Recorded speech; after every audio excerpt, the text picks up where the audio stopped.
Ya me harté de los comentarios de puro no sabo. No sabo dónde, no sabo dónde. This is the exact reason why I suggest that people get professional certifications for a few freaking reasons. First of all, it's worth college credit if you get a certification from the ACTFL, all right? Second, it's a professional certificate that you can use in various contexts such as academic or if you were going to be a teacher of the language. And three, it is an objective measure of your proficiency. That's the biggest one right here.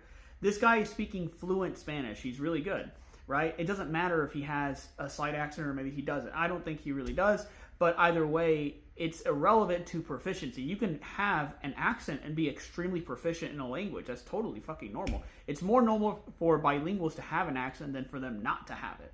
All right? So, that's why I suggest people get these tests because, again, they are fair. They're objective. You're not going to have some dumbass person coming with bad faith intentions trying to nitpick and they don't even know the first thing about language proficiency. Like, they're just going to be like, oh, well, you don't sound exactly like me or the place that I'm from, even though, again, your accent could match some other region in the country because a country has a vast array of accents. They don't just all have one accent, bro. And so that person will just be like, oh, well, I think your proficiency sucks. You're just a no sabo. And it's just like, no, you're just. But going back to my point, this is exactly why objective measures and tests are freaking paramount because otherwise, you wouldn't know and you would have to take the word of bad faith actors probably. And also, if you're heritage speakers, people from your own community are way less likely to compliment your ability, even if you are objectively very fluent, because it's just kind of like unfair because you're like, well, you should just have that level anyway.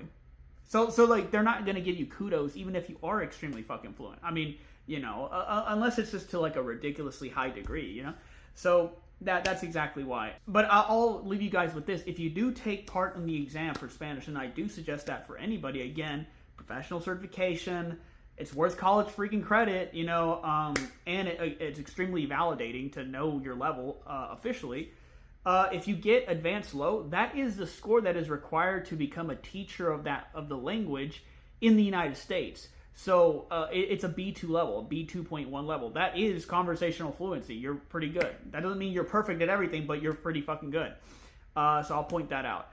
Also, if you get something like advanced high on the test, like how I did with regards to Spanish, that is the score that the vast majority of native speakers get.